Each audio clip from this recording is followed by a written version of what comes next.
Ahí está. Gracias, gente. Entonces, veníamos así. Entonces, para el análisis de problemas espaciotemporales, poco la invitación es a pensar que el origen de los sistemas dinámicos, cuando nos planteamos en la primera clase cómo habían surgido los sistemas dinámicos, surgieron en el marco del estudio de cuál es la evolución temporal. ¿Saben que hay alguien que tiene el micrófono prendido con un montón de ruiditos? Ahí está. Gracias, gente. Ahí pongo el chat. Bárbaro. Y en realidad, si lo único que pudiéramos hacer es describir la dinámica de una partícula, nada, sería un paradigma de descripción de problemas de la naturaleza bastante pobre, pero hay un montón de problemas donde interviene el espacio y tiempo, y la descripción también se puede hacer en el marco de un sistema dinámico de razonablemente baja dimensión. Entonces, les voy a contar un problema y les voy a contar cómo entra este aspecto de la descripción de un sistema físico. El problema que les quería contar tiene que ver con esto en lo que yo trabajo, generar un sistema dinámico que represente la biomecánica de la fonación aviar de manera tal de que genere buenas copias de cantos naturales. ¿Por qué vale la pena hacerlo? Bueno, es un tema que probablemente a usted no les interese. Yo se lo comento por dos cosas. Una, porque a mí me interesa cuánto de un comportamiento emerge por la interacción de un sistema nervioso con una biomecánica, o sea, cuáles de las propiedades no están codificadas a escala neuronal, sino que surgen de la biomecánica utilizada para la generación del comportamiento, y también porque es una manera de generar estímulos con los cuales uno explora ciertas preguntas de la neurociencia. Nada, se los comento como curiosidad. Pero el tema es que para generar algo que tenga este tipo de riqueza, nuestra primera aproximación a esto fue decir, bueno, cuando uno imita el canto de un pájaro lo que hace es silbar, pero en realidad lo que ocurre no es un silbido, sino que ocurre algo muy parecido a lo que pasa cuando un humano genera un sonido voceado. Si ustedes ponen la mano en la garganta y dicen A, van a sentir una vibración, a diferencia de lo que pasa si dicen S, ¿okay? Si dicen A, van a sentir una vibración, que es cuando el aire pasa entre las cuerdas vocales y se establecen oscilaciones. Y los pájaros generan este tipo de comportamiento en dos fuentes, o sea, acá y acá hay pares de labios que se ponen a oscilar cuando uno manda un chorro de aire. Y acá viene el punto interesante y el punto sobre el que vamos a volver en distintas clases. Lo que nosotros hipotetizamos en ese momento es que para que realmente uno pueda transferir energía de un chorro de aire a estos labios, uno tenía que asumir un comportamiento espacio-temporal muy específico. Ese comportamiento espaciotemporal involucraba dos modos, un modo lateral y un modo tipo ondita, y que además estuvieran coordinados de manera tal que cuando los labios se apartaran presentaran un perfil divergente y cuando se acercaban, perdón, convergente, y cuando se acercaban un perfil divergente. ¿Por qué? Porque fíjense que cuando, acá yo tengo una alta presión, más alta que la presión atmosférica, cuando estoy haciendo este movimiento, la presión media entonces es una presión más alta que la presión atmosférica, y cuando vuelvo, la presión media es más parecida a la presión atmosférica que la presión abajo, que es más alta. Entonces, lo que tengo es que si yo coordino estos dos modos, como para que el perfil sea convergente cuando los labios se alejan y divergentes cuando se acercan, la presión media sobre los labios es más alta cuando se alejan los labios que cuando se acercan. Y por lo tanto yo tengo una fuerza neta en la dirección de la velocidad que permite que yo transfiera energía al sistema mecánico. Usted quiere transferir energía, eso es física 1, quieren transferir energía a un sistema, usted lo que tienen que hacer es aplicarle una fuerza en la dirección de la velocidad. Es decir, algo que compense la disipación menos beta por B que tienen los sistemas disipativos. Entonces, para hacer eso, usted tiene que tener un mecanismo por el cual haya una fuerza media que vaya en la dirección de la velocidad. Entonces, si yo tengo una fuerza positiva cuando el comportamiento es alejarse, o sea que la velocidad sea positiva, yo transfiero energía al sistema. Esto es física básica. Cuando uno hace eso, uno puede entonces describir cuál es el movimiento de los labios. Si yo tengo B, esta distancia entre la posición medial y el tramito de los labios, y A, la distancia entre la posición labial y el tramo superior de los labios, yo sabiendo que tengo esta coordinación, sé que el movimiento de B tiene que ser respecto de B0, algo que vaya con una dirección contraria a la velocidad respecto del valor X, como para que se dé esta dinámica que estamos describiendo. O sea que esta es la descripción cinemática de lo que estaba comentando. Entonces la presión media va a ser esta cantidad, y el sistema dinámico que yo escribo, estableciendo las leyes de Newton y pensando que X es el apartamiento medio de este labio, es este término que tengo acá. O sea, yo tengo masa por aceleración, disipación, restitución y una presión media, que es la presión media que yo calculo de haber propuesto esta distribución espacial de los labios, que por ahora es una conjetura. Es lo que uno propone y no mide directamente para explicar por qué yo con un chorro de aire puedo establecer un movimiento oscilatorio en los labios. A partir de ahí uno puede entonces estudiar qué es lo que pasa con el espacio de parámetros. Este es un diagrama de bifurcaciones. Entonces, a partir de nuestro sistemita dinámico, que es este sistema bidimensional, yo puedo escribir x punto igual a y punto igual a 1 sobre m por, y paso todo esto a la derecha y tengo un sistemita dinámico. Yo tengo un diagrama de bifurcaciones donde para distintos valores de los parámetros tengo las zonas donde el sistema oscila y las zonas donde el sistema no oscila. Entonces, si yo quiero generar algo como esto, una frecuencia, una sílaba en la cual la frecuencia se eleva en función del tiempo, ¿no? Un sonido de ese estilo, yo lo que tengo que hacer es meterme, o sea, elevar la presión del sistema, meterme en la zona donde oscilo, incrementar la tensión para que la frecuencia durante ese periodo de tiempo en que estoy oscilando sea cada vez más alta, y retirarme para que el sistema deje de oscilar. Y si yo esto lo hago varias veces, tengo distintas sílabas donde la frecuencia se eleva. Entonces, generando una determinada diferencia de fases entre oscilaciones que yo propongo para la presión y la tensión, logro generar distintas sílabas. Muy bien. ¿Cuán bueno es este ajuste basado en las simplificaciones? ¿Cómo valido yo este sistema? Bueno, hay varias maneras. Primero, ver si esto es pertinente o no, y esta es una curiosidad que yo les comento.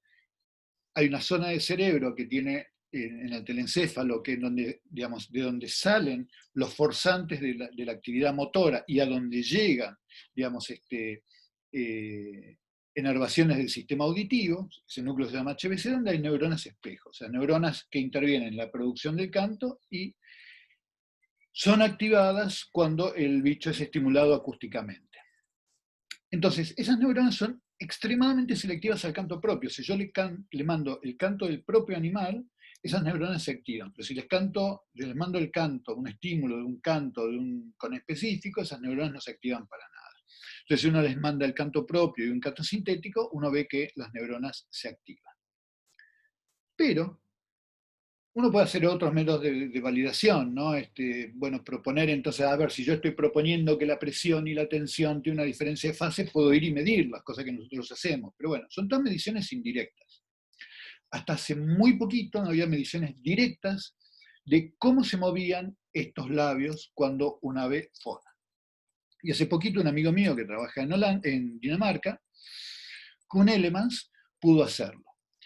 Esto no es para una de las aves ocinas, de esta que les contaba, tipo canarios, donde hay dos fuentes sonoras, sino para una paloma, donde hay una tráquea con un único par de labios. Pero el tipo puede tomar una película, déjenme que se las muestre, a ver si se las puedo mostrar. El tipo toma una película de estos labios moviéndose, creo que la tenía por acá. Sí. Ah, ya sé qué hacer. Puedo compartir el desktop y buscarlo en el desktop, ¿no? A ver si esto funciona. ¿Ustedes están viendo algo? Todo tu escritorio. Solo mi escritorio. Y ahora sí se ve que va a empezar una peli. Sí. Bueno, esta es una peli que vamos a analizar hoy y otros días más. Entonces acá lo que hace mi amigo es le manda un chorro de aire por acá a esta siringe y lo que vemos es este movimiento muy plástico de un tejido que se está moviendo, y yo lo que quiero ver, y el desafío que yo tengo, es si por alguna técnica, veremos si lo podemos hacer con redes neuronales o por ahora con técnicas más clásicas, yo puedo asociar que este movimiento que es tan complejo es realmente una oscilación. ¿Okay? Entonces, el tema es, lo que habíamos visto hasta ahora es que cuando yo ponía digamos, un flujo de aire suficientemente alto, esto empezaba a oscilar y describía sonidos con una frecuencia característica dada. Pero yo lo que tengo es un patrón acá espaciotemporal y yo quiero ver cómo hago para representar que esta cosa tan plástica y tan fluida es realmente una oscilación sencilla en el espacio de fases. ¿Se entiende la pregunta? Entonces, ¿cómo hago para describir que esta película, que está llena de grados de libertad, en realidad es, bien mirada, una simple oscilación en un espacio de fases? Esa es la pregunta concreta que yo tengo. Si esa pregunta yo la puedo contestar, estoy cerca de validar esta hipótesis que nosotros tenemos para describir nuestro problema. Entonces, la pregunta es, ¿cómo podemos hacer para extraer información de esta película, que es un conjunto de frames, un conjunto de fotogramas, en donde hay un montón de cosas moviéndose, para describir que en el fondo la dinámica es una dinámica de posta muy baja dimensión? Entonces, para eso les presento a nuestro nuevo mejor amigo, nuestro amigo de la clase de hoy y de las 2 horas que van a seguir esta tarde con Gonza, es la descomposición en modos singulares, en valores singulares, singular value decomposition. Muy bien. ¿Qué es esto? Supongamos que nosotros tenemos entonces un conjunto de observaciones que voy a describir con un conjunto de vectores x1, x2 hasta xm, cada una de las cuales se corresponde con un conjunto de mediciones a instantes dados de tiempo, x1, x2, hasta xm. Y armemos un arreglo que sea entonces ponerlas todas juntitas. O sea, acá yo lo que voy a tener es un conjunto de m vectores, cada uno de los cuales tenga n componentes, porque cada uno de estos x sub k pertenece a c sub n. Dicho sea de paso, esto puede corresponderse, estas m coordenadas pueden corresponderse a m instancias temporales, o puede ser que yo esté analizando mediciones en un arreglo bidimensional y esté analizando una foto y esté caracterizando digamos, en los n vectores, las n filas de una imagen. Es lo mismo. Entonces tenemos información que es un conjunto de vectores ordenados, cada uno de esos vectores tiene n características y tengo m de ellas. Entonces los xk pueden ser los valores de un campo escalar en un dominio unidimensional de n puntos espaciales, o los valores de una imagen en los cuales i por j, n valores de cada píxel se acomoda en un arreglo unidimensional n por 1. ¿Qué quiere decir con esto? Que, por ejemplo, este formalismo que les voy a describir podría corresponderse a analizar, entonces, supóngase 1, 2, 3, 4, 5, 6, 7, 8, 9, m igual a 9 imágenes, pero cada imagen que tiene i por j píxeles, puedo acomodar estos i por j en un vectorcito, y entonces tengo 9 vectorcitos de, qué sé yo, unos cuantos miles de valores, donde estos miles de valores representan los valores de cada uno de estos puntitos de la imagen. Podría ser esa la descripción que yo tengo. Entonces mi matriz M que resume este video podría ser entonces un conjunto de m frames, donde cada frame es la información de los n puntos que tienen la información necesaria para reconstruir cada uno de las imágenes. Entonces la descomposición en valores singulares es un algoritmo que apunta a descomponer este arreglo en uno en donde lo que más pese son los elementos estadísticamente más descriptivos del problema. Entonces, vamos a ver cómo se hace eso. Yo lo que voy a querer hacer, dicho de otra manera, en el marco del problema que les estaba describiendo, ver si es verdad que este problema tan plástico que les estaba mostrando, donde había unos labios haciendo cosas misteriosas, se puede describir como dos cosas, como esto y esto.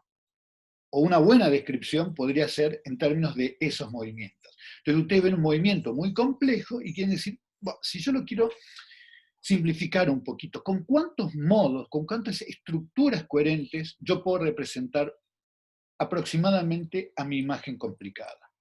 Entonces, cuando yo les digo, en mi problema de los labios, yo quiero ver si tengo estos dos modos solamente, lo que les estoy mostrando es si yo esa información la puedo sacar de esta película en donde tengo infinitos modos de grado de libertad activo, porque yo tengo una película con donde esto se mueve con total plasticidad.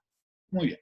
Entonces, para hacer eso, resulta que hay una técnica matemática que es muy conveniente, que es esta descomposición de matrices en valores singulares.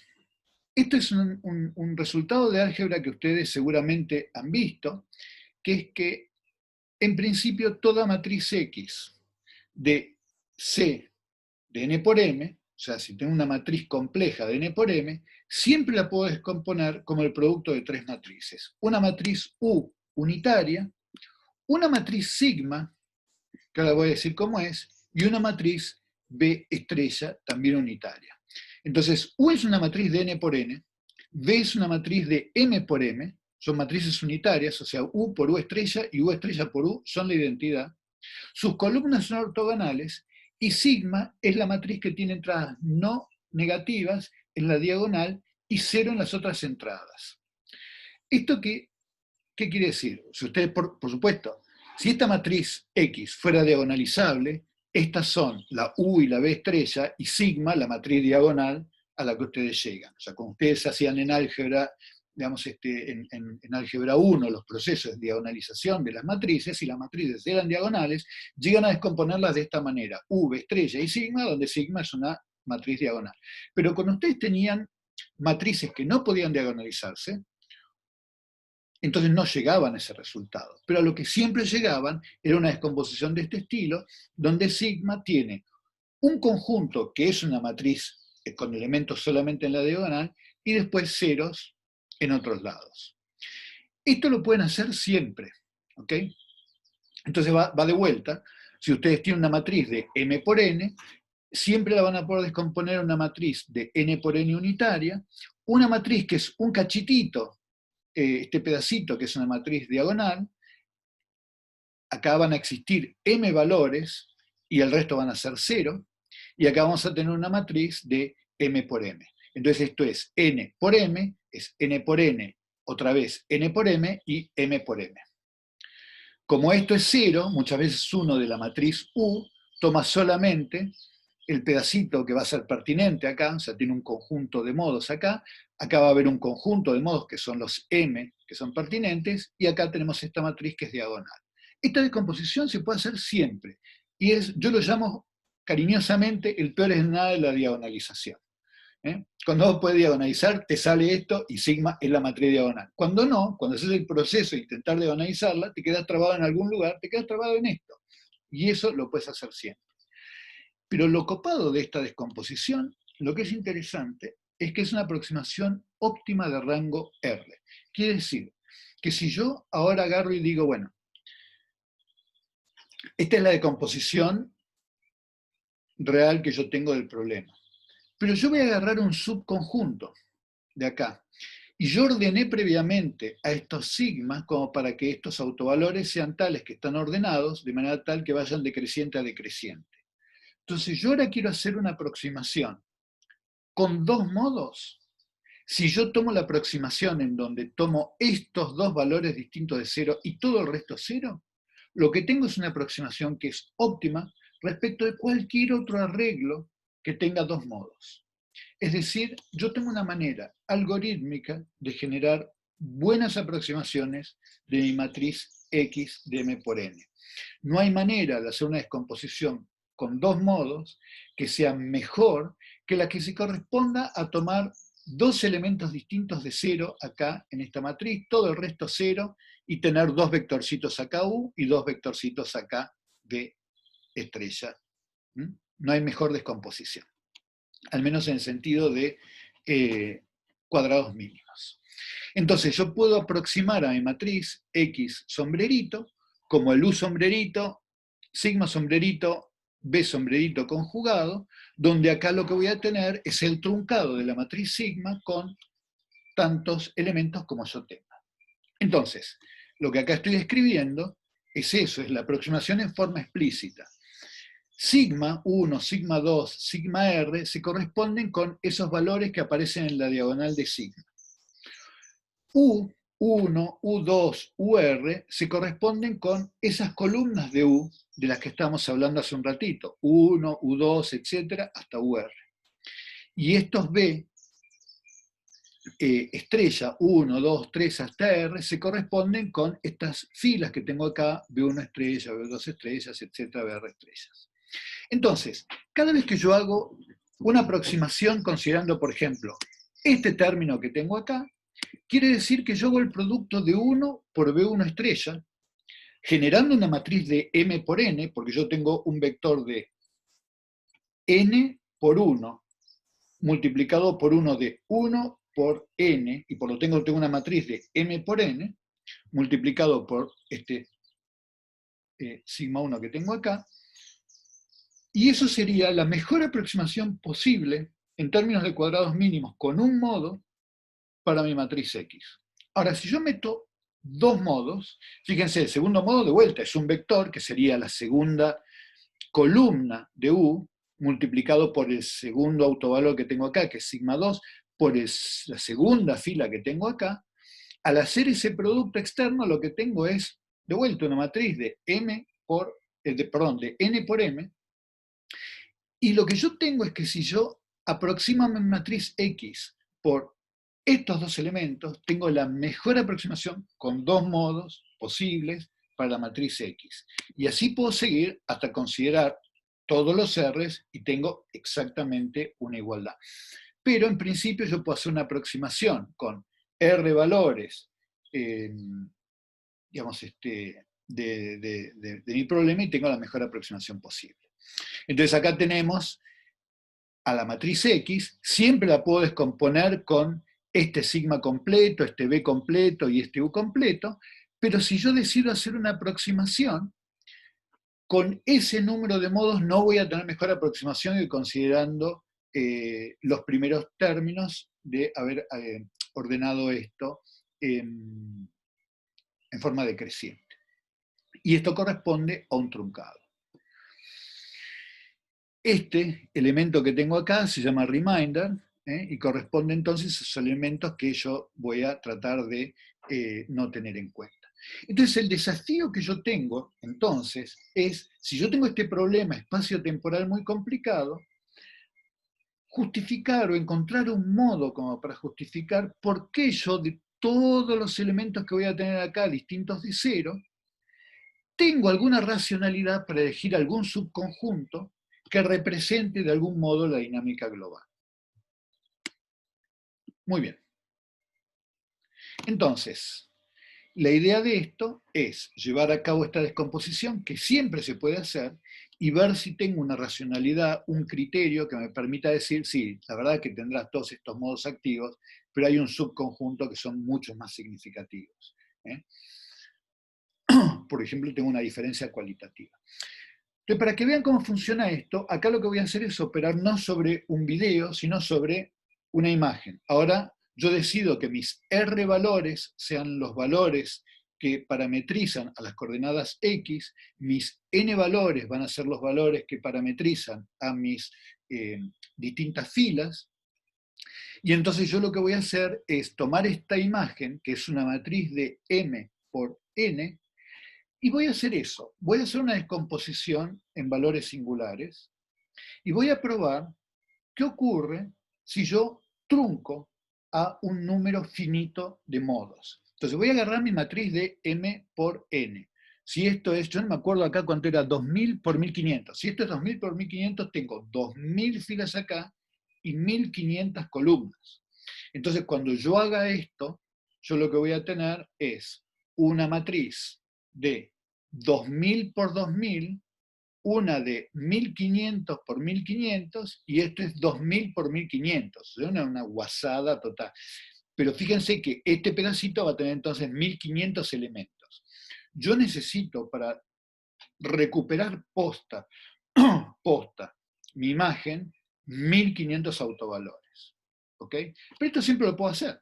Siempre puedo agarrar mi matriz de 2000 por 1500 y describirlo en términos de una U, que te la calcula Magoya, de 2000 por 2000, una de 2000 por 1500, una de 1500 por 1500, con 1500 elementos acá en la diagonal distintos de 0. Y yo lo que me pregunto es, ¿y si yo en vez de estos 1500 números que tengo acá, digo que un montón de estos los aproxima a 0, pero me quedo con muy poquitos acá? Tengo una imagen que más o menos se aproxima a lo que yo tengo originalmente. Y entonces acá lo que tenemos es el resultado de ser distintos truncados. Acá lo que tomo es solamente 5. Es decir, de los 1500 elementos que tendrían que aparecer en este pedacito de la matriz sigma, yo decido que 1495 de estos elementos los mando a 0. ¡Pa! Y me quedo con 5 elementos que tengo acá.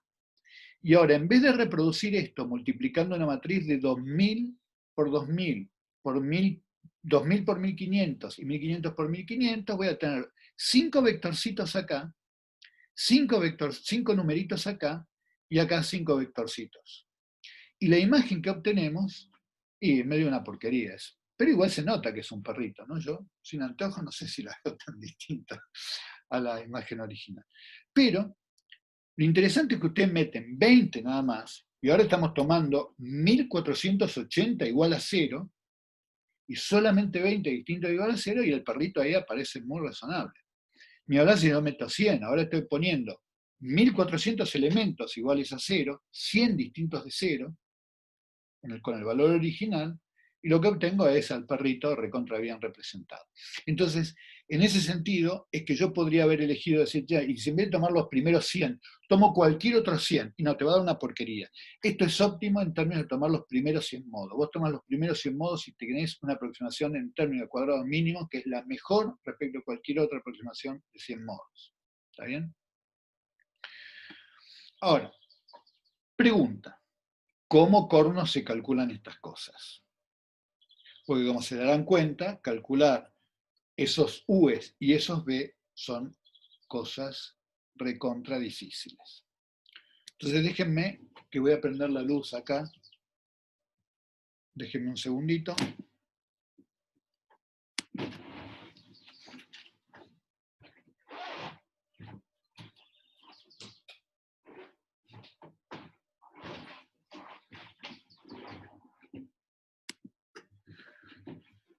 Gabo, aprovecho y te agrego una cosa para poner picante para la clase de mañana. Es la mejor descomposición lineal de los que uno puede obtener. Le agrego eso como para dejarla picando para mañana. Exactamente, Gonza. Gracias.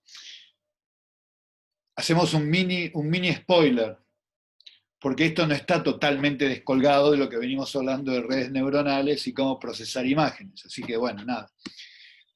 Nada más oportuna que la descomposición de Gonza. Es la mejor descomposición lineal que podemos hacer. Muy bien. Entonces, ¿los tengo conmigo? A ver, voy a poner el chat. Sí, bien, perfecto. Muy bien. Ahora, ¿cómo se calculan estas cosas?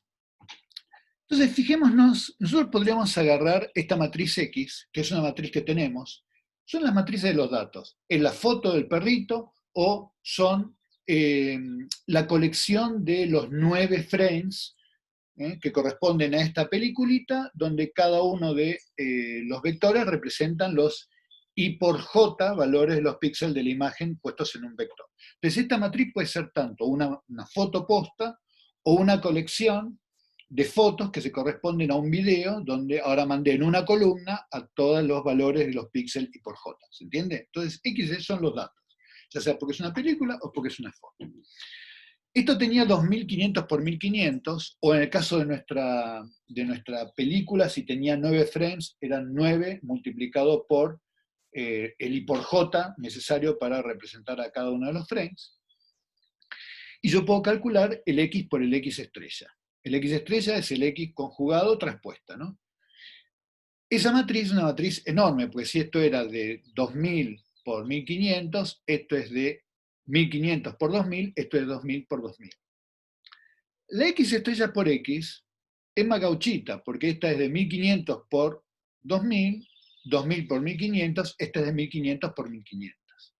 Entonces es bastante más gauchita. Por supuesto, si yo tengo una imagen, nada, la diferencia mucho no me hace, ¿está bien? Pero si yo tuviera el video que estaba analizando al principio, fíjense que sí, porque si yo lo que estoy analizando son 9 frames, y a cada frame lo caracterizo por un vector de, no sé, supónganse que esto tenga 200 por 300 píxeles, ¿no? Esto que está acá, 200 por 300, ayúdame, ¿qué es 60.000? Bueno, lo que sea, 200 por 300, yo tendría 200 por 300 en un eje, y después tendría solamente 9 en el otro. Entonces no es lo mismo calcular algo de 200 por 300 por 200 por 300 o algo de 9 por 9. ¿Okay? O sea que la diferencia entre calcular el X estrella X o el X estrella es enorme desde el punto de vista computacional. Pero entonces fíjense que estos vectores U y B, que son los que yo necesito para hacer la descomposición, se pueden calcular fácil a partir de, por técnicas lineales, como dice Gonza, a partir del X estrella o X estrella por X. ¿Por qué? Fíjense, si yo agarro el X por X estrella, yo al X lo podía describir como U por el sigma con el 0 por el B estrella. Esto que está acá es la definición del X. ¿Ok? Esta es la definición del X. Fíjense que el X estrella era agarrar a este mismo sistema y hacer la conjugada transpuesta. Entonces ahora lo que voy a tener es la transpuesta de esto y conjugado. Voy a tener entonces el U estrella, el 0 sigma y el B. Hasta ahí vamos bien. Ahora, cuando yo multiplico el B estrella por el B, como el B es unitario, esta es la identidad, entonces me queda el U a la izquierda. Aquí me queda una matriz que es el sigma cuadrado 0, 0. Acá tengo la matriz sigma elevada al cuadrado, que era la que tenía los elementos en la diagonal. Después tengo todos ceros, y acá tengo el U estrella. Entonces, y al mismo tiempo yo podría hacer la misma cuenta haciendo el X estrella por el X. El X estrella por el X es el B sigma sombrerito 0U, igual multiplicado por el U sigma B estrella, y tengo B sigma cuadrado por B. ¿Ok? Son dos igualdades que obtengo de la misma manera. Ahora, como B y U son unitarias, yo puedo agarrar acá, por ejemplo, en esta ecuación que tengo el X estrella, y multiplicar por izquierda, perdón, sí, por derecha, por U. Entonces multiplico acá por U y acá multiplico por U, y tengo X estrella por U. Y fíjense que acá cuando multiplico por derecha por el U estrella por el U me da la identidad, y me queda entonces U por esta matriz que tengo aquí. Dicho de otra manera, U, X estrella por U, es U por estos elementos que tengo aquí. Y lo mismo puedo hacer con la segunda ecuación con el B. Yo multiplico por derecha por el B, a este lado de la ecuación y a este lado de la ecuación, y lo que obtengo es X estrella por X multiplicado por B, es igual a B multiplicado por sigma al cuadrado. ¿Por qué? Porque B por el B estrella, de vuelta me dan la identidad. Dicho de otra manera, estas matrices X estrella y X estrella X nos permiten obtener a estos vectores U y B como autovectores de esa matriz, que no es otra cosa que la matriz de correlación de ese patrón, ¿no? Yo estoy agarrando el patrón y lo estoy multiplicando por el patrón conjugado transpuesto. Entonces, yo lo que tengo es que los U son los autovectores de la matriz de correlación y los sigma cuadrados son los autovalores. O sea, esta matriz escrita para cada una de las componentes de U quiere decir que el X estrella por el X por el U es el U multiplicado por el primer autovalor del sigma al cuadrado. Y así sucesivamente con las distintas columnas. Es decir, que esto es una representación matricial de escribir una ecuación de autovalores, donde los U son los autovectores y los sigma cuadrados son los autovalores. O sea que yo calculando los autovalores y autovectores de la matriz cuadrada X estrella, estoy calculando los elementos de esta matriz U que yo necesito para hacer mi descomposición ortogonal. Dicho de otra manera, si ustedes se preguntaban, che, y en esta descomposición tan misteriosa que estás proponiendo, ¿cómo cornos es que yo calculo el U y el B? Se calculan así, calculando los autovectores y autovalores de esta matriz, que son esta matriz ULX y X estrella para el U, ULX estrella X para el B. ¿Está bien? Entonces ya sabemos cómo se calculan ese U y ese B y el sigma. ¿Okay? Porque la matriz sigma va a ser la matriz que tiene las raíces cuadradas de los autovalores que están calculando, que son los sigma al cuadrado. Ahora, ¿está bien? Entonces ya sabemos cómo se calcularía. La única macana es que esto es re difícil de calcular, porque si ustedes van a sus máquinas o van al Colab y les dicen, ay, mira, yo tengo acá mis fotos o tengo mi matriz de 2000 por 2000, calculame los autovalores y van y dicen, esto en Python es re fácil, es eigenvalue de la matriz y que yo le pongo una matriz de 2000 por 2000, ¿qué me dice tanto tu máquina como el Google Colab? Te manda al diablo. O sea, en principio son matrices enormes y no es una cosa tan sencilla de calcular. Ahora, un tipo llamado Sirovich tuvo una idea muy buena, que es lo siguiente. Hacer el análisis de XX estrella, en el caso de nuestra imagen, la de 2000 por 2000, es mucho esfuerzo. O mejor, pongamos el caso de los frames de nuestra película, los 200 por 300 en esta dirección y los 9 en esta dirección. Hacer una matriz de 200 por 300 por 200 por 300 y operar sobre eso es enorme. Pero una de 9 por 9 no. Entonces lo que el tipo dice es muy impráctico ponerse a hacer el análisis del X estrella, porque es una matriz enorme, enorme. Ahora, X estrella X puede ser una matriz pequeña. Si ustedes están haciendo snapshots, ustedes están haciendo los frames, los cuadros de una película y toman, qué sé yo, 20, 30 por tiempo característico, por periodo característico, y bueno, tendrán ese número, 20 de estas imágenes, será una matriz de 20 por 20. Entonces, lo que el tipo dice es lo siguiente. Vamos a agarrar la matriz chiquita, la que es fácil, la que es X estrella por X. Entonces, síganme el argumento porque está interesante. De ahí vamos a calcular B. Entonces agarro la chiquita y calculo B. ¿Cómo la calculo? Calculando los autovectores del X estrella X. Re fácil. Tengo una matriz chiquita y le calculo los autovectores. Eso sí, pongo una instrucción de Python. Calculando los autovectores de esta matriz de 9 por 9. Listo, te la resuelve tu propia compu. Ni siquiera tenés que ir a comprarle memoria al Colab. Una vez que tenés eso, calculás el B y calculás el sigma cuadrado. Ya tenés dos cosas importantes. Tenés la matriz que va a ir en el medio y tenés la matriz de B, la de M por M. O sea que tenés en tu descomposición, tenés esta que tenés acá y esta que tenés acá. Vamos bien. Nos falta esta. Ese es un problema. Pero el tipo se le ocurre hacer lo siguiente. Una vez que tomamos esto, podemos agarrar R valores no nulos y hacer una aproximación. Es decir, si yo agarro y digo que de la matriz total sigma voy a tomar un conjunto R y voy a hablar de aproximaciones del X,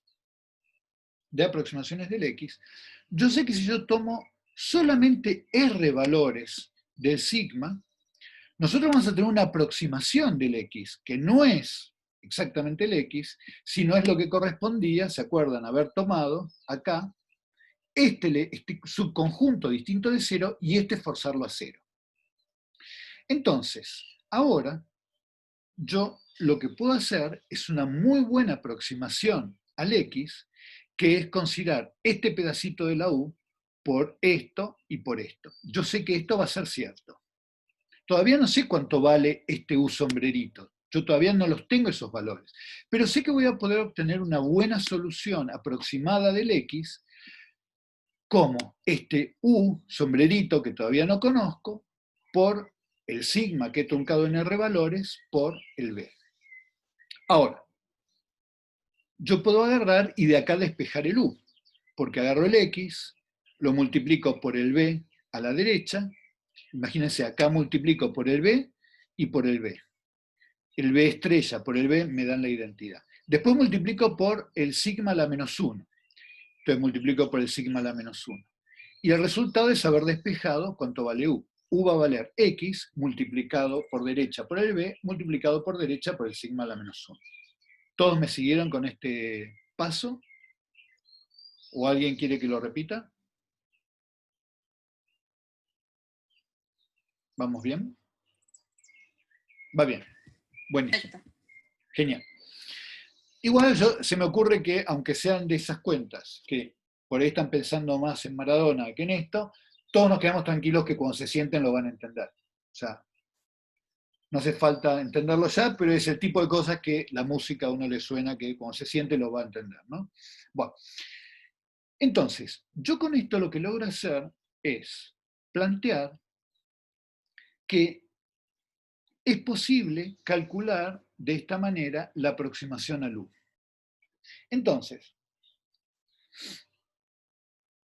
de este modo, yo lo que logro es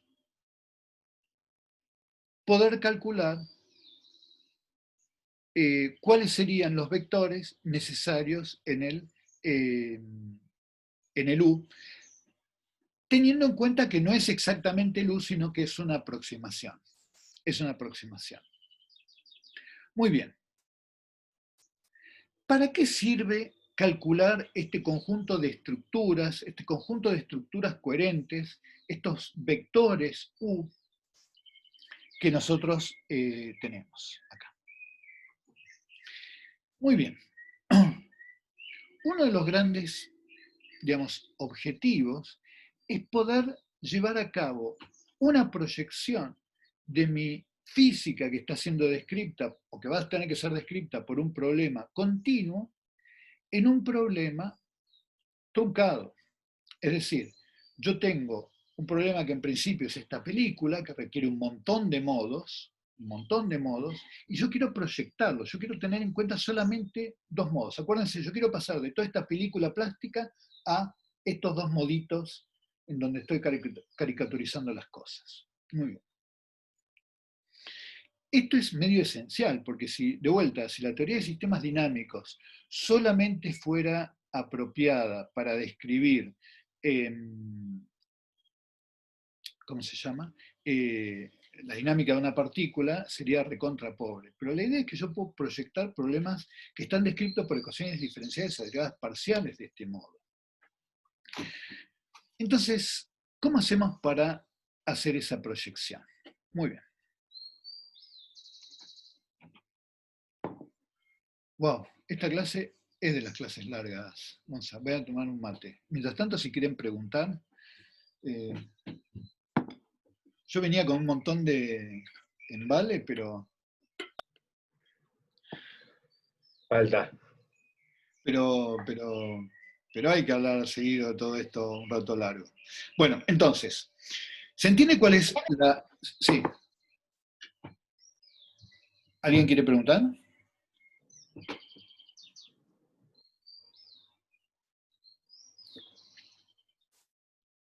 ¿Alguien quiere preguntar? No. Muy bien. Entonces, nuestro desafío es el siguiente. Yo tengo un problema que es un problema del continuo, es un problema elástico. Yo tengo fluidos, tengo materiales elásticos, son todas ecuaciones diferenciales agregadas parciales, son todas cosas que involucran infinito grado de libertad. Y yo quiero ver si lo puedo escribir en términos de pocas ecuaciones. ¿Se podrá o no se podrá? ¿Cómo hace uno para resolver una ecuación de derivadas parciales en forma numérica? Bueno, también trata de escribir un sistema dinámico. Por ejemplo, ¿cuál es una estrategia para resolver una ecuación de derivadas parciales? Yo tengo un problema de elasticidad, tengo la derivada de un campo respecto del tiempo es alguna función no lineal que involucra al campo vector, al vector, a sus derivadas segundas. Piensen en las ecuaciones de Navier-Stokes, piensen en las ecuaciones de Schrödinger no lineal, piensen en las ecuaciones de Gilmour-Orlando, piensen en las ecuaciones no lineales a derivadas parciales que más les gusten. La ecuación de Swift-Hohenberg, las ecuaciones que más les gusten.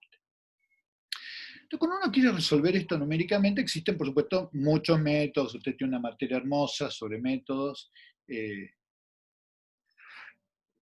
Pero la caricatura de esto es decir, bueno, llevo a cabo una discretización. La discretización es pensar que al campo lo van a evaluar en puntos particulares, discretizo al espacio en un conjunto dado de puntos, y después planteo que las derivadas en la ecuación respecto de x son esencialmente tomar derivadas numéricas, es decir, tomar los valores a derecha y a la izquierda, y restarlos y dividirlos por la escala espacial, que es de alguna manera acoplar lo que pasa a la derecha con lo que pasa a la izquierda. La derivada segunda será esta cantidad, considerar la derivada de la derivada primera, o sea que ahora estoy acoplando con mis vecinos y con un poquito más lejos. Y entonces, la derivada temporal me queda un sistema dinámico para la derivada respecto del tiempo de los valores del campo en cada punto, que serán funciones de lo que pase en el campo, en el lugar, y en los vecinos a la derecha, etc. ¿Está bien? Es decir, la manera más brutal de describir una ecuación de derivadas parciales es describir un sistema dinámico en donde las variables son los valores del campo en cada uno de los puntos donde yo discretizo. Y me queda un sistema dinámico de n ecuaciones, donde n son los puntos donde yo discretizo, de ecuaciones acopladas, donde los acoples describen lo que vendría a ser la interacción espacial. Muy bien. Y esa es una manera de describir posible un problema extendido. Tantos puntos como, tantas ecuaciones de primer orden como puntos de mi discretización. Muy bien, pero hay otra estrategia posible. Fíjense que cuando nosotros veíamos en física, a ver, estoy pensando, la gente de física esto lo ve en física 2, cuando vemos modos por primera vez, y yo creo que en biología en física 2 también se ve. Cuando uno tiene una ecuación, y después, por ejemplo, la gente de física lo ve en electro hasta el paroxismo, lo ve en física 4 y después en electro hasta el paroxismo. Cuando uno tiene una ecuación diferencial a derivadas parciales, ¿cuál era la receta?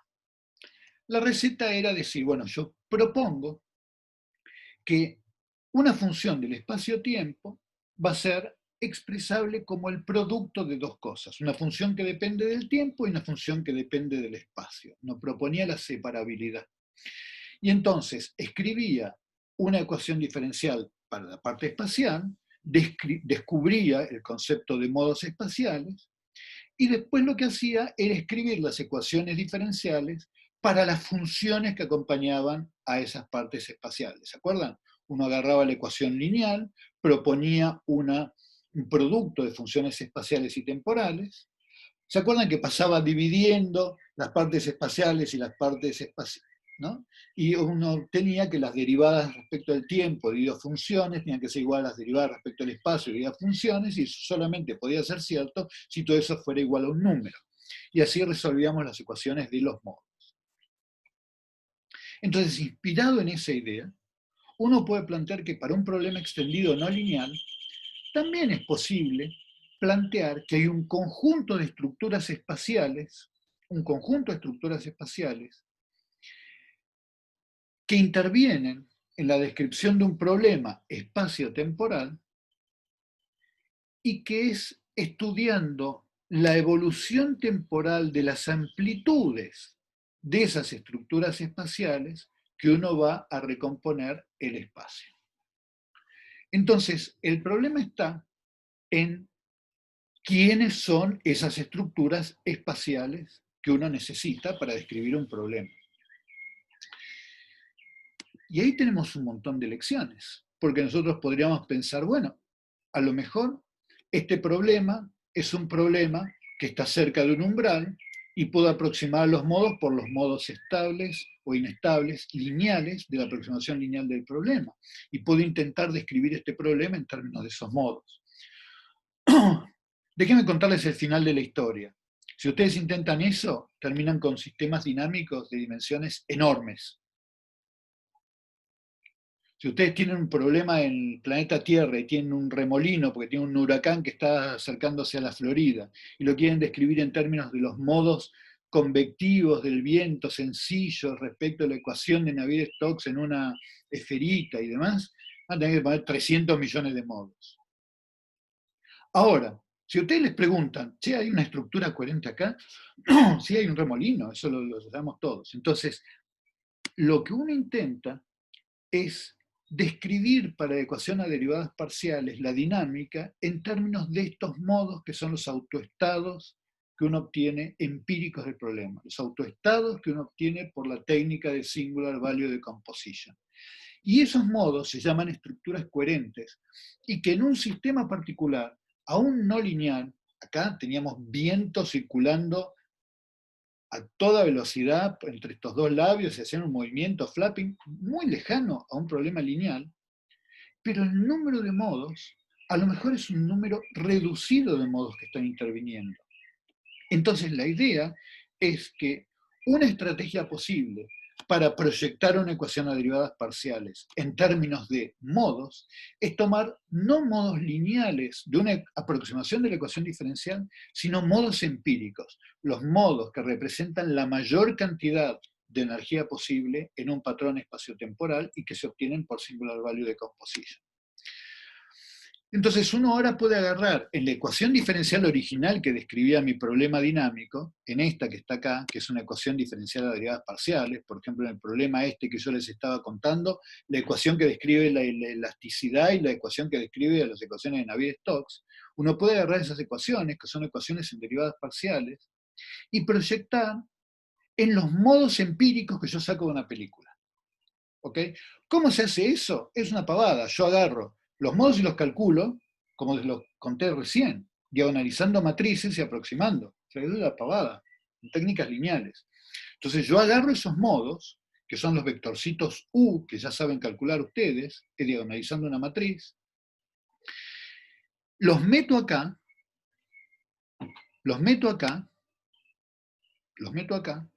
y lo que voy a tratar de hacer es calcular las ecuaciones diferenciales que describen la dinámica de las amplitudes de esos modos. Entonces, yo agarro y digo, en el primer término de mi ecuación diferencial tengo la derivada del U respecto de t. Entonces, ¿cómo se hace eso? Como el U se va a escribir como la suma de un conjunto de modos. Estos son vectorcitos con número que ustedes calcularon, son los vectores que obtienen de hacer la ecuación de autovalores, que se calcula solamente con la película X y el X estrella. Acá no hay tutía, estos son numeritos que ustedes ya calcularon. Pero entonces escriben funciones que tienen que calcular su dinámica del tiempo por estos que los tienen guardados en su computadora, los calcularon numéricamente a partir de una película. Entonces cuando reemplazan la derivada de U respecto de t, a las partes que son estos vectorcitos que ustedes calcularon, como los vectores del X, calculando los autovectores del X estrella X, a esto les pasa de largo la derivada y la derivada se queda trabada acá. Y después tienen que reemplazar en la función no lineal, bueno, los valores del U, tomando las derivadas respecto del X, que van a calcularlas numéricamente, porque ustedes tienen el valor de phi, que es un conjunto de valores, y van a tener que calcular numéricamente aproximaciones de las derivadas del phi respecto del X, las derivadas segunda, todo lo que corresponda. Pero lo que van a tener entonces es que, como estos vectores son ortogonales, porque ustedes calcularon a estos como las columnas estas U de unos vectores que son ortogonales, pueden entonces agarrar toda esta suma que tienen acá, multiplicar a la derecha por los vectores conjugados transpuestos, y lo que obtienen es para cada una de las amplitudes una ecuación diferencial ordinaria. O sea que esto, que es la proyección de, en el n que tienen acá, el producto ortogonal con el phi, lo que obtienen es entonces una ecuación diferencial donde aparecen acá los valores de A para calcular la derivada del AK respecto de T. Y así calculan un sistema dinámico para las amplitudes de estos modos empíricos. Entonces, yo tengo esta película. ¿Cómo sería la historia? Yo tengo esta película. Esta película que les estaba mostrando hasta acá. Este conjunto de frames. Este conjunto de frames. Y supónganse que yo conozco, esto es para los chicos que están haciendo física, ¿no? Supónganse que yo conozco las ecuaciones de hidrodinámica y las ecuaciones de elasticidad, y yo quiero proyectar esas ecuaciones que son derivadas parciales a un conjunto de ecuaciones diferenciales ordinarias. Bueno, yo lo que tengo que hacer es calcular los modos empíricos, ver con cuántos quiero aproximar al problema, o sea que tomaré de esta película, armaré el vector X, calcularé los V, de ahí calcularé aproximaciones de LU, y con esos vectores, con las columnas de LU, voy a proyectar en la ecuación a derivadas parciales para obtener cuáles son las ecuaciones que rigen las amplitudes de esos modos. Y así pueden proyectar una ecuación a derivadas parciales en un conjunto de ecuaciones diferenciales ordinarias. Por supuesto, cuanto más modos consideren, ese conjunto de ecuaciones diferenciales más grande será, y en principio más plausible es que reproduzcan mejor la dinámica del problema. La ventaja de hacer eso es que ustedes van a tener una aproximación, un sistema dinámico que aproxima el problema, y si lo proyectaron las ecuaciones posta, van a tener dependencias paramétricas con las cuales pueden predecir qué va a pasar en el sistema cuando cambien los parámetros. Muy bien. Entonces, esta técnica que yo les estoy mostrando acá se llama aproximación de Galerkin. Y creo que la clase que viene les voy a mostrar cómo se hace. No, la clase que viene no, la otra, les voy a mostrar cómo se hace analíticamente para una base particular, una base con modos lineales de una ecuación diferencial. Vamos a hacer la cuenta posta completa en un caso. Pero esto podrían ustedes elegir la base que más les guste. Con tal de que sea una base ortogonal, ustedes pueden elegir la base que más les guste. Pueden elegir la base de una aproximación lineal de la ecuación diferencial, como vamos a hacer analíticamente la clase que viene, no la otra. Lo pueden hacer. Y van a tener un conjunto de ecuaciones diferenciales. O lo pueden hacer con los modos empíricos, que es, como dijo Gonza, la mejor aproximación lineal posible al problema. De cualquiera de las dos maneras. Pero, acá viene la observación. Si ustedes consideran que quieren aproximar este problema con los modos que vienen de aproximar a la ecuación diferencial linealizándola, van a tener un montón de modos prendidos para escribir cualquier cosa. Es decir, para un problema realista, aproximar utilizando los modos lineales del problema, aunque sea una base completa y la puedan hacer, van a necesitar un bocha de modos. Acuérdense, planeta, una tormenta, un huracán, no sé, 300.000 modos para empezar a hablar. Ahora, ustedes agarran la película del huracán y ustedes quieren estudiar la dinámica del corazón del huracán. Bueno, agarrar la película del huracán, calcular los modos empíricos y proyectarlos en las ecuaciones les van a dar una ecuación diferencial de muy pocas variables, con las cuales van a predecir si esto se choca con la Florida o se deriva para Maryland. ¿Okay? Entonces, hay una ventaja respecto de proyectar en un modo eficiente la dinámica. Ahora, como dice Gonza, todo esto es usando técnicas lineales. ¿Por qué? Porque hay técnicas lineales involucradas en estos conceptos de truncar y aproximar a la matriz con un conjunto de vectores que provienen de diagonalizar y van a ser todas técnicas de álgebra lineal, ¿no? Muy bien. Pero entonces, la idea esta de medir snapshots, la idea de medir en una evolución temporal algún conjunto pequeño de modos, es la diferencia entre hacer un cálculo imposible o un cálculo fácil. ¿Por qué? Porque acuérdense que esto era fácil de hacer si yo decía que el M podía ser grande, pero el R era pequeñito, porque calcular el X estrella por X era calcular una matriz de M por M. Entonces, si el M es pequeñito, es un problema fácil. Ahora, ¿cuán pequeñito? Bueno, ahí viene la gracia. Uno tiene que lograr hacer un sampleo de la evolución temporal que sea suficientemente pequeño como para que la matriz sea fácil de calcular, pero que recorra suficiente de la dinámica como para que esto sea informativo. Es decir, ustedes toman de una película muy poquitos frames, pero de algo que se está moviendo muy poquitito, porque tiene una altísima resolución temporal, y ustedes tomaron muy poquitos frames, y eso estadísticamente no va a describir la dinámica del problema, porque los patrones que se van a haber visto en ese momento son muy poquititos. Yo necesito tomar, como cuando uno hace un embedding, muy poquitos frames, pero de movimientos suficientemente representativos como para que yo después pueda describir la dinámica a todo tiempo. Este se llama el método de los snapshots y permite articular, calcular diagonalizaciones de elementos pequeñitos, pero suficientemente bien esparcidos como para haber explorado bien la dinámica del problema. Entonces, la buena noticia de esto es que si usted tiene una película, hay una manera de calcular los modos, las estructuras coherentes que son importantes, y si hay algún físico que quisiera proyectar en ecuaciones diferenciales ordinarias, esta es la técnica para hacerlo.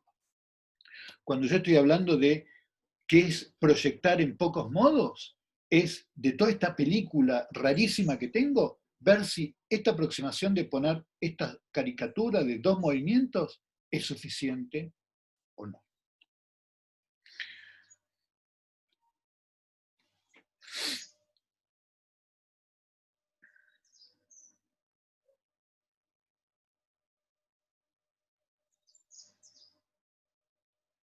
Entonces,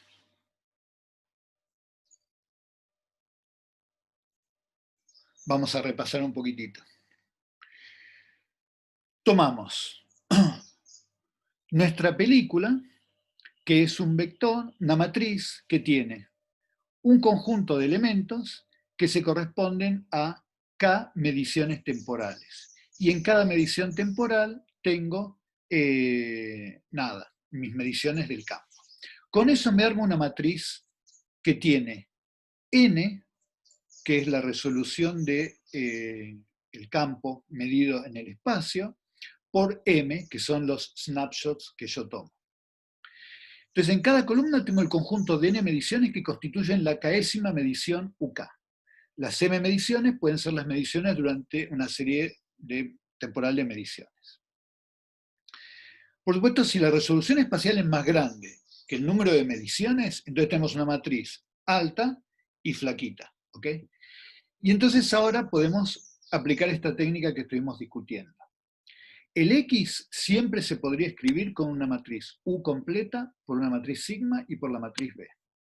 Este U es de N por N, el B estrella es de M por M y el sigma es de N por M. El U es unitario, el B estrella es unitario y los sigma tienen las entradas no negativas en la diagonal. Las columnas U lo que dan son los modos y B entonces lo que da es la historia temporal de esos modos. Entonces, típicamente, nosotros lo que queremos es un truncado con un número chiquito de modos. Yo quiero truncar toda esta película en ver si puedo tener solamente estos dos modos.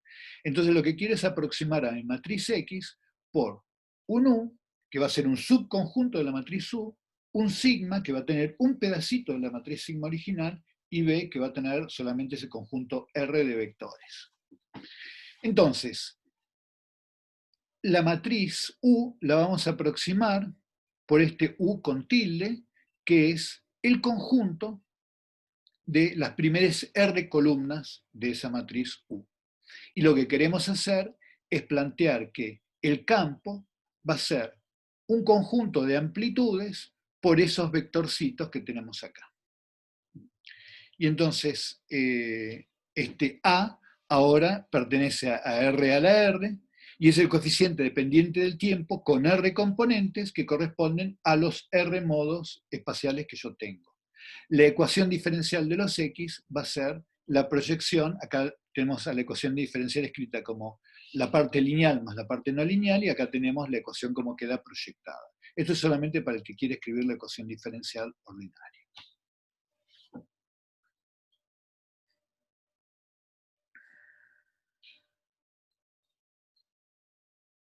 Muy bien.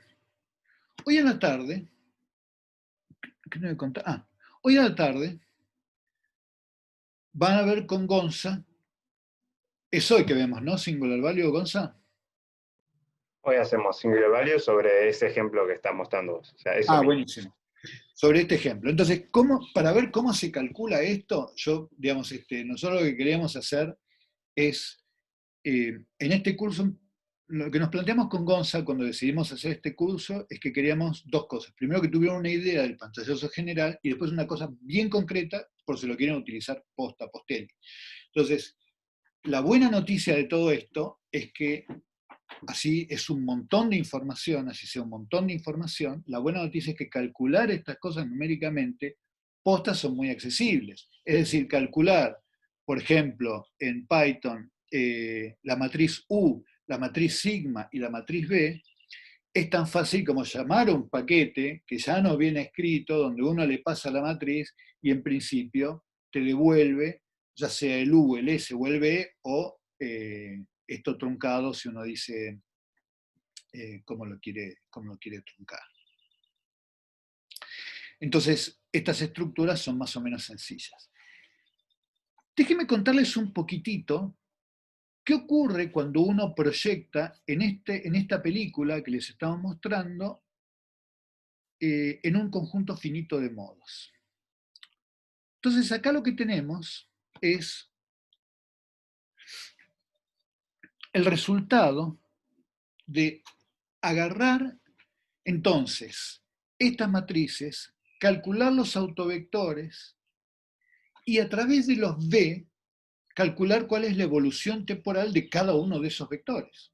¿Se dan cuenta, no? Si yo decido hacer un truncado con un modo, por ejemplo, a ver si entendemos de lo que estamos hablando. Si yo decido truncar esto con un modo, me olvido de todo esto y tengo un solo modo, fíjense que lo que me está diciendo es que el X, aproximado de esa manera, va a ser el U, este vector, que está siendo multiplicado por este VU estrella. Quiere decir que en los distintos instantes de tiempo, fíjense que este vector V1 estrella es un vector de m componentes que se corresponden a los m snapshots. Yo lo que tengo es con qué peso tiene que entrar este único vector U1 en los distintos instantes de tiempo. Es decir, U representa una forma espacial y los V estrella su evolución temporal. Si yo quiero meter dos modos, tengo el modo U1 y el modo U2, que se corresponden a los n elementos que describen al modo espacial, y el V1 estrella y el V2 estrella indican, en función del tiempo, qué peso tienen el U1 y el U2, qué peso tienen para recomponer el patrón original. Entonces, los U's son las estructuras espaciales, los V son las evoluciones temporales. Entonces, cuando uno calcula esta evolución temporal que tiene acá, lo que se encuentra es que para distintos modos tiene distintas señales temporales, que son la receta, como para que si vos querés recomponer en el tiempo la película original, ¿cuánto le tenés que meter de cada modo para recomponer la imagen que vos querés aproximar? Entonces, esto es la receta en función del tiempo de cómo tienen que mezclar a cada uno de esos modos para que el resultado sea, en cada instante de tiempo, un pedacito de la película que yo tengo. Entonces, esos son las amplitudes que no estamos calculando analíticamente acá, pero sería el resultado de calcular esta ecuación diferencial que tenemos acá. O sea que los vectores V, la evolución temporal de las amplitudes de modos, son las soluciones de estas, digamos, ecuaciones que lo que describen son eso, las amplitudes de los modos. Yo acá lo que estoy describiendo por los AES son las amplitudes de los distintos modos. Entonces acá lo que tenemos es, numéricamente, cuál es la solución de esas ecuaciones diferenciales ordinarias, que puedo no tenerlas, pero acá yo tengo cuáles son las soluciones a partir de la película. ¿Ok? Si yo proyecto, lo que estoy haciendo es calculando un espacio de fases. Y acá viene un resultado que está recontra interesante. A mí me resulta recontra interesante. Acá lo que tenemos es, en esta película que yo les estaba mostrando, que son varias veces andar ahí aleteando estos labios, ¿cuál es la proyección en los distintos modos? Y fíjense que la proyección en los distintos modos es un circulito, es un ciclo límite. ¿Ok? Entonces, esto es proyectar en un espacio de fases empírico una dinámica. Yo la veo así como estos labios tan lábiles y tan suaves y moviéndose con, tanta, digamos, con tanto detalle, y yo digo, esto es un problema de dimensión infinita, es un problema del continuo, es un problema que va a ser descrito por una ecuación diferencial a derivadas parciales. Pero no, lo proyecto en los modos empíricos. Ustedes van a calcular hoy con Gonza cuáles son, y los van a interpretar, y de repente esto no es un problema de dimensión infinita, esto es un problema que es un ciclo límite. Yo esto lo proyecto en 2 dimensiones, y es un espacio de fases bidimensional que es, de hecho, muy bien aproximable por un oscilador de relajación. Yo creo que en la clase 4 les conté el oscilador de relajación, ¿no? El Van der Pol. Creo que era en la clase 4 que les conté el Van der Pol.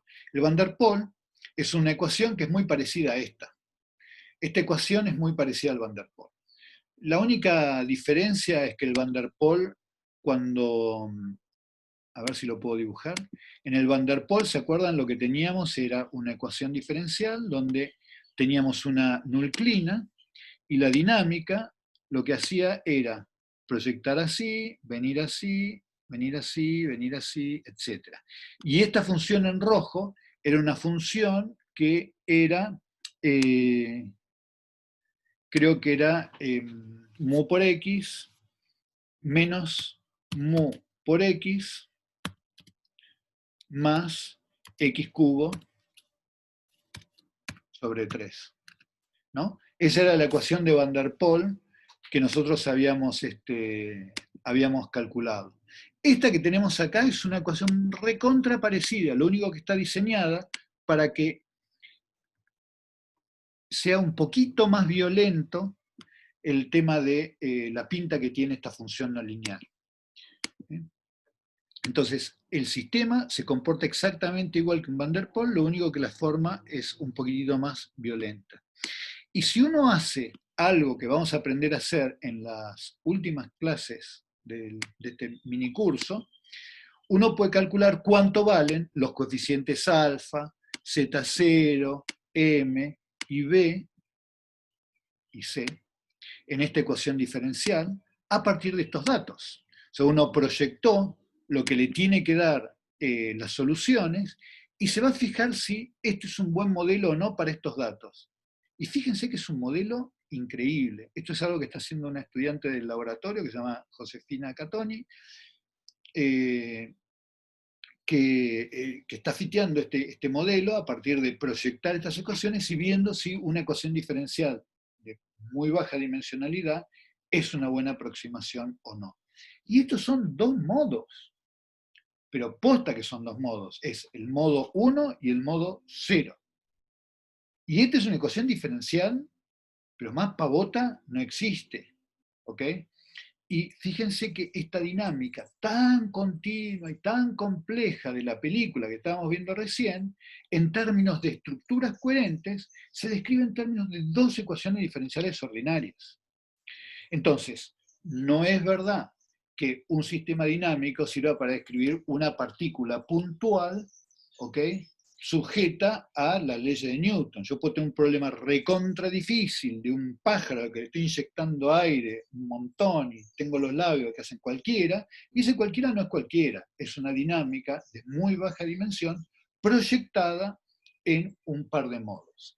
¿Qué par de modos? En la técnica que estamos viendo hoy, es la técnica de Singular Value Decomposition, que es la técnica más eficiente, lineal, para llevar a cabo una descomposición. Pero como ven, una descomposición razonablemente eficiente en términos de lo bien que reproduce los datos. Esto que está acá en rojito son los datos experimentales, esto que está acá en negrita son el ajuste de este espacio de fases bidimensional, y fíjense que cuando uno se mira cuál es la pinta del primer modo y el segundo modo, las ecuaciones estas los aproximan increíble, increíble. Entonces, la conclusión de la clase de hoy es: existe un modo algorítmico a partir de los datos de proyectar una dinámica espacio-temporal a un sistema dinámico. Es la proyección en autoestados empíricos. Yo la llamo Singular Value Decomposition y ustedes por ahí la descubrieron mirando que es proyectar en PCA, Carl-Human Level Decomposition. Esto se escribe cada 20, 30 años, se autodescubre, se pone de moda, se le cambia el nombre, pero básicamente es lo mismo. Es encontrar las estructuras autocorrelacionadas coherentes más significativas en los datos. Este modo es óptimo, como decía Gonza, desde el punto de vista lineal. Entonces nos vamos a ir cerrando con dos preguntas. Y las dos preguntas son: ¿cómo escribir las ecuaciones para esta dinámica proyectada? Porque yo hasta ahora les dije, miren qué lindas ecuaciones y miren qué bien da. Y ustedes me pueden decir, ¿y estas dos ecuaciones de dónde cornos las sacaste? Y yo debería decirles, bueno, no sé, Sarasa. La pregunta es, ¿existe algún modo algorítmico si vos lo único que tenés son las ecuaciones experimentales que provinieron de calcular autovalores de la película y autovectores? Y tengo eso. ¿Yo tengo una manera de sacar ecuaciones? ¿Podemos escribir un sistema dinámico para las soluciones experimentales que obtenemos por Singular Value Decomposition? Porque sería buenísimo. Si yo les doy una película y ustedes pueden sacar las ecuaciones, no me digan que no está copado. ¿No les dan ganas de saber cómo sacar ecuaciones si les doy una película? A mí me parece que está buenísimo. Bueno, lo vamos a hacer. Y la segunda es, si esta es la técnica óptima desde el punto de vista lineal, es porque debe haber otra no lineal que es algo mejor para hacer. Y eso también vamos a llegar a contárselos con Gonza. Vamos a tratar de convencerlos de que hay algo más copado para hacer que esta descomposición, que tampoco está tan mal. Así que bueno, con ese par de promesas vamos a ir cerrando lo que les quería contar hoy y vamos a conversar un ratito y escuchar las preguntas. Tenemos 50 personas el día en que falleció Maradona. No los puedo creer, gente. Les tengo toda mi admiración y gratitud por su atención. Gonza. No, decía, dado el video que tiene las ecuaciones, es el Newton Bot, ¿no? O sea, uno puede, si uno puede hacer bien siempre eso, sería tener el Newton Bot. Exactamente, tener el Newton Bot, exactamente, exactamente. Por supuesto, bueno, sí, tal cual, tal cual. Ya vamos a ver que no es todo color de rosa. ¿No? Pero eso ya lo van a descubrir ustedes cuando estén fuera del curso. Claro. Y no le vamos a abrir la puerta. No, vamos no. a quedarnos sin la puerta cuando venga a tocar la puerta. Fue Gonza. Bueno, genial, gente. Habilítense el micrófono y conversen. Acá Nicolás hace una pregunta. Todo esto que contaste, Gaby, me queda claro cómo usarlo por una película o algún otro set de datos que muestra comportamientos periódicos. Pero es útil para analizar señales que no tienen ciclos tan claros como... Sí, totalmente. Entonces, Nicolás pregunta si esto... Entonces, acá lo interesante fue que el comportamiento uno intuye que tenía que ser más o menos periódico porque ve que más o menos se repite y porque además genera un sonido que es un tono con una frecuencia característica bien dada. Pero si esto hubiera sido un comportamiento más complejo, lo único que hubiera cambiado es que o el espacio de fases hubiera sido más grande, o sea, el número de modos digamos, necesarios para hacer la aproximación hubiera sido más grande, y la dinámica, en vez de cerrarse en forma cíclica, hubiera tenido un comportamiento más parecido a algún tipo de madeja, como en el caso de atractores extraños. Pero esto, en la medida en que veas que en el espacio que proyectes cada punto tiene un único futuro, esto te describe un sistema dinámico. Entonces, está lleno de problemas que, por supuesto, si son de dinámica compleja, van a requerir más de 2 o 3 modos, pero en donde vos podés evitar las autointersecciones. Y mientras evites las autointersecciones, vos lo que tenés es una dinámica, un sistema dinámico posta para describir y aproximar tu dinámica. Así que no importa que sea periódico. Lo que sí te voy a tomar, Nicolás, es lo siguiente. Cuanto más complejo sea el patrón, o sea, imagínate que un patrón te hace un burbujeo y después te hace burbujas más grandes y después te hace cosas más chiquititas. Cuanto más complejo es el patrón, más vas a tener que explorar en el tiempo fotogramas de tu película, ¿no? Frames de tu película, como para que el sistema pueda, a través de los autoestados, recomponer los modos necesarios para hacer una buena aproximación de tu película.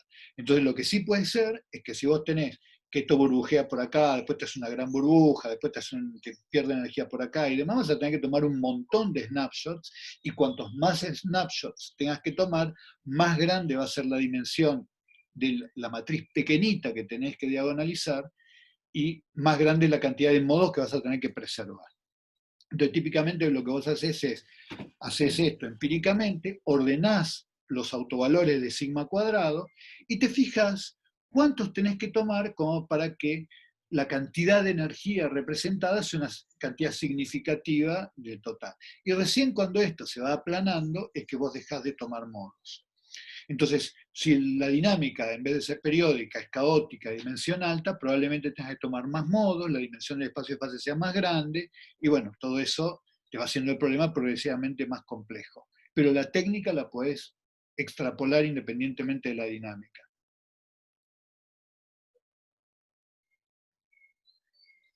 Agrego una cosa, si tienen una dinámica mucho más compleja, como dice Gabo, piensen que para resolver si se está cruzando en el espacio de fase, las trayectorias también es más difícil. Entonces, esto decía Gabo de tomar más snapshots, piensen que dos imágenes que están cercanas en el espacio original van a ir a dos puntos cercanos en nuestro espacio, digamos, de los modos, y tenemos que resolver lo suficientemente chico para ver si, por ejemplo, no tenemos intersecciones en el espacio donde estamos proyectando.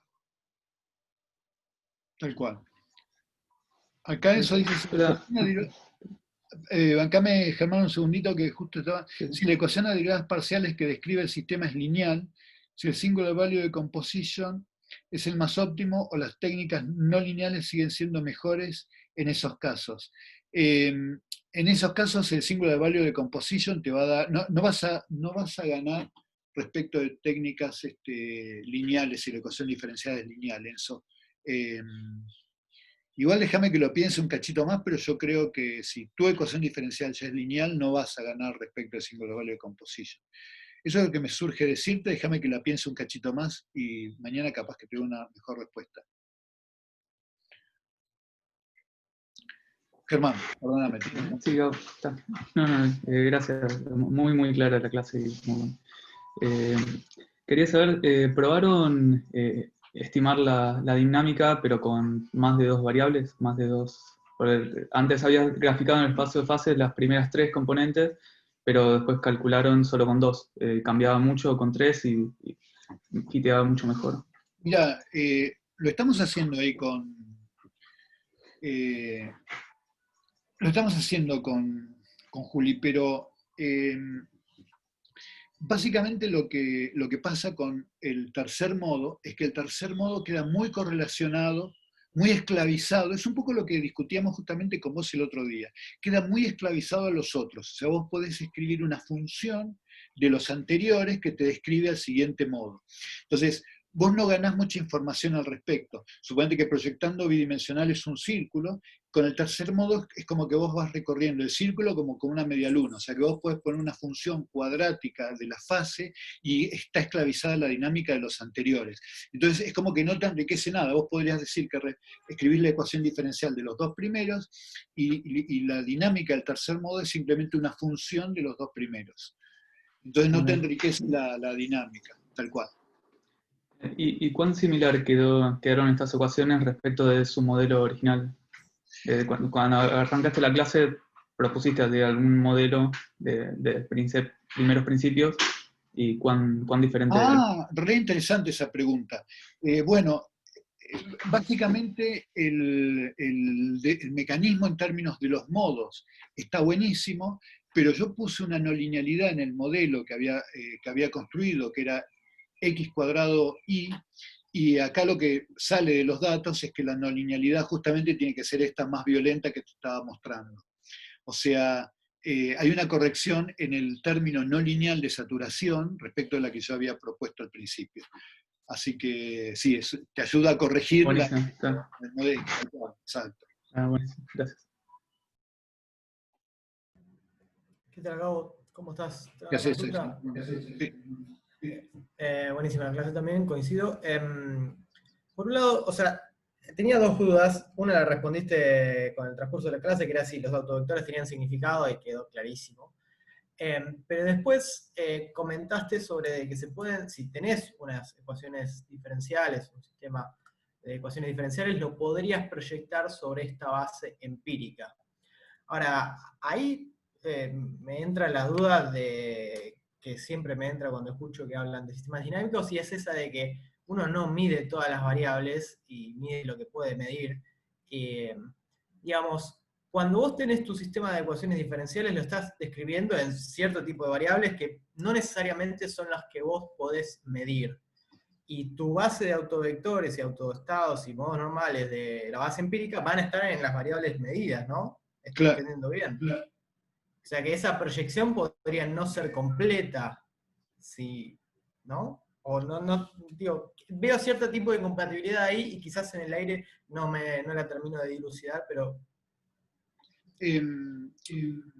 Entonces, lo que seguro yo te podría decir es que si en tus ecuaciones empíricas ves un ciclo límite, digamos, vos lo que vas a comparar es si en las ecuaciones posta tenés un ciclo límite, o sea, comparaciones cualitativas de la dinámica. Pero si vos querés hacer una proyección posta, tenés un problema, tal cual, porque nada te garantiza que las ecuaciones de esos modos vayan a ser interpretadas en términos de las funciones en términos de los cuales te aparece un problema de primeros principios.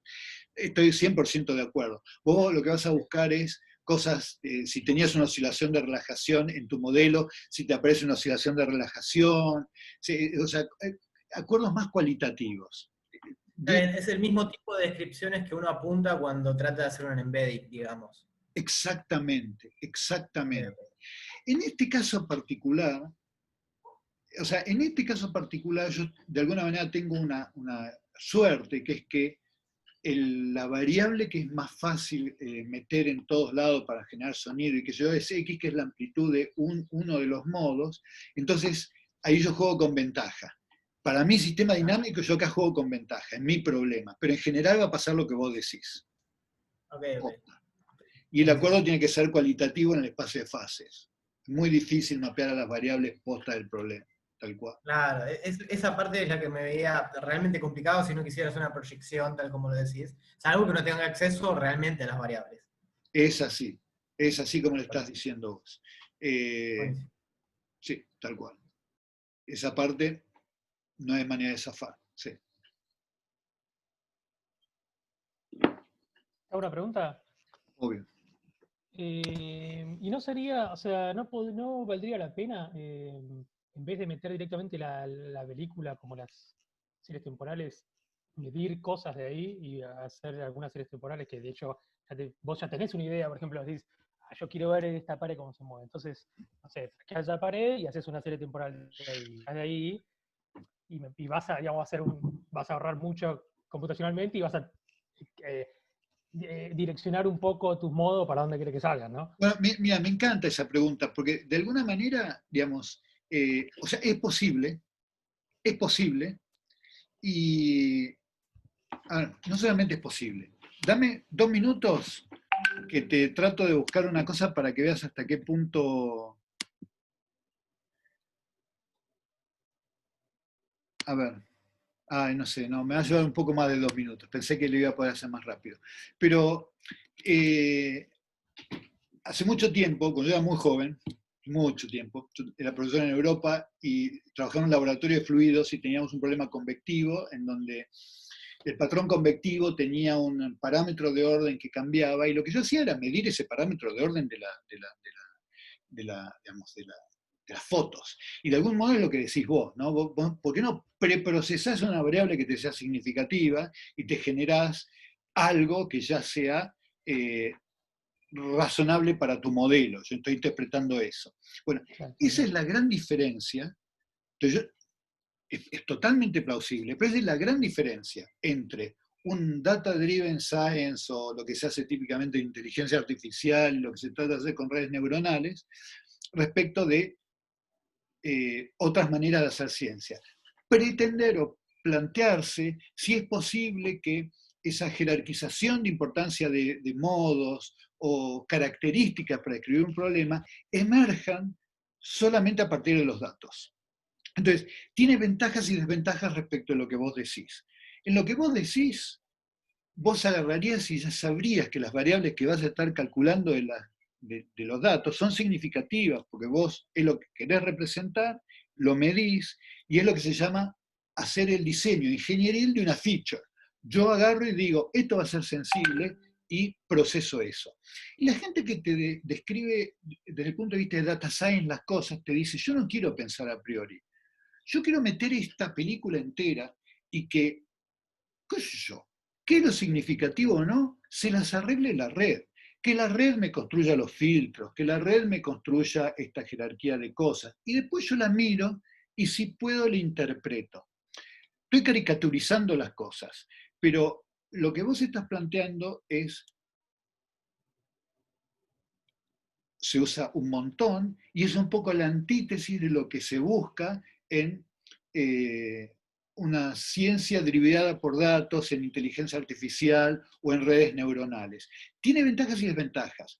La ventaja que tiene es que vos no haces un diseño a priori de lo que es importante, sino que los datos te lo sugieren. La desventaja es que muchas veces lo que te sugieren te lo interpreta Mongo. ¿Ok? Entonces, no está claro cuánto uno avanza en la comprensión de un problema una vez que una red neuronal te dijo cuáles eran las estructuras coherentes e importantes en esto. Entonces, la respuesta a esto es sí, pero hacer el diseño de features es como la antifilosofía de esto. Y las dos herramientas, las dos aproximaciones tienen ventajas y desventajas. Yo he trabajado haciendo ambas cosas. O sea, yo tuve un problema de fluidos, lo hice con Mancini y demás, otros fluidistas, en donde de vuelta, a mí me causa mucha gracia, mañana si lo busco con un poquito de tiempo te lo muestro. Era un física Revioleta donde hacíamos una convección. En ese momento yo estaba dando un curso de dinámica no lineal, éramos muy poquitos y había muchos experimentales. Entonces, el curso estaba basado en el análisis de un experimento y todas las semanas analizábamos lo que daba ese experimento. Y ese experimento era muy sencillo, era poner un tacho cuadrado de fluido, de aceite, era convectivo, y mirábamos cómo iban cambiando esos patrones cuando ibas aumentando la diferencia de temperatura. Y lo que pasaba era que primero tenías unas 4 celdas convectivas, o sea que el fluido subía por las esquinas y bajaba por el medio y se hacía un cuadrado. Cuando calentabas un poquito se partía una diagonal y después empezaba a oscilar. Entonces lo que hacíamos era medir esa diagonal. Ni se me hubiera ocurrido a mí hacer un procesamiento de datos. Capaz que si lo hago ahora hubiera hecho eso, ¿viste? Lo hubiera metido en una red neuronal y hubiera esperado que los modos me los descubriera la red, pero en su momento a mí se me ocurrió que lo obvio era decir, no, yo voy a medir de esto nada más lo que es importante en este problema. Entonces, es otra aproximación, y las dos están buenas, y las dos son divertidas. Ese es lo que te podría decir. Ok, sí. Perdón, Gabo, te Sí. hago un comentario respecto a eso. Porque yo cuando había pensado o sea, lo mismo, o sea, que estaba, lo que estaba hablando, creo que, perdón, Nicolás, creo que era feature engineering. Claro.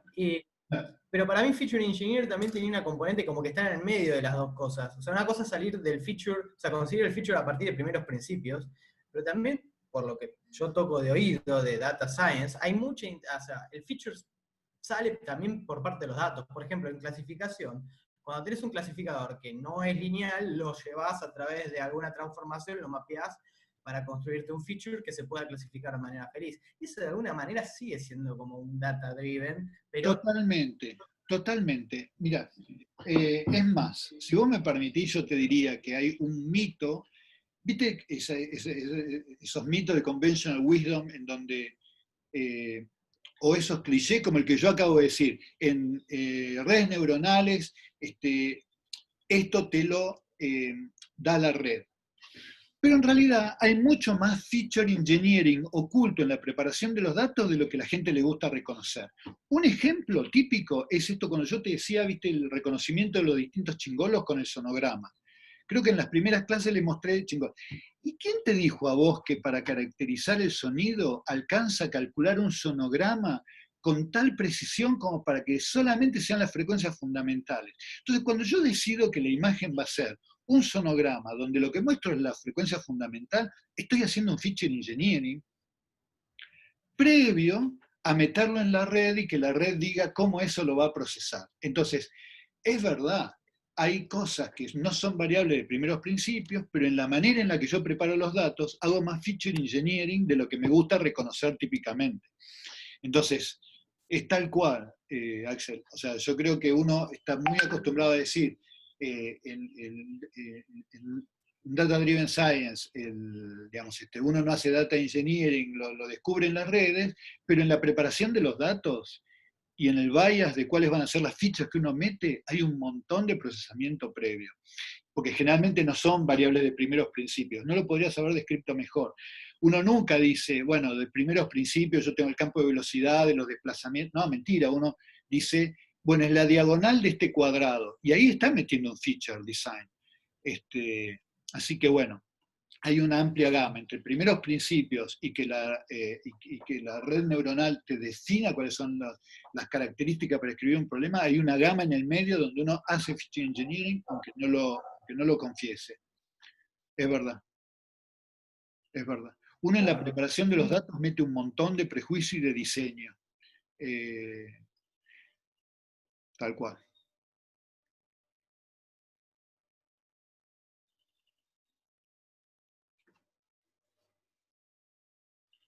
Bueno, gente, re interesantes las preguntas.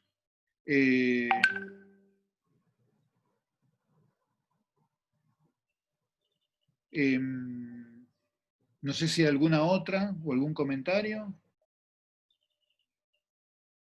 Sí, gente, me encantan todas las preguntas. Me gustan las preguntas que hacen después de la clase, me gustan las preguntas del medio y me gustaron las preguntas de las consultas hoy. Estoy súper contento con que se involucren tanto. Y me dice Gonza que están laburando un montón también en las prácticas, así que me encanta. Para nosotros es un experimento esto y me parece que estamos contentos. Sabemos que es bocha, infinita información y sabemos que los backgrounds son todos muy distintos y sabemos que hay muchos de ustedes, por ejemplo, que seguramente programan mucho mejor que yo, no sé si de Gonza, creo que de Gonza no, pero que yo seguro, o que están más informados sobre distintos aspectos de inteligencia artificial, pero yo creo que todo el mundo algo está agarrando de esto y me parece que eso es lo ideal en un curso de posgrado, así que re contento. Bueno, Gonza, ¿cómo sigue entonces ahora? Bueno, hagamos un breve intervalo. Si pueden ver que actualizaron los portales de noticias durante 15 minutos hasta las 18, y a las 18 nos volvemos a juntar y vamos a trabajar exactamente sobre lo que contó Gabo hoy. De hecho, vamos a reproducir algunos de los resultados que mostró Gabo y nada, y discutir un poco más al final de la clase. Bueno, yo me acordé de hacerte host, Gonza. Genial, buenísimo. por ahí para la última clase nos acordamos de grabar sin que nos Sí. digan. Bueno, gente, Nos vemos, Gabo. Volvemos todos a las 18 entonces. chao. Nos Chau, vemos. chau. Copado.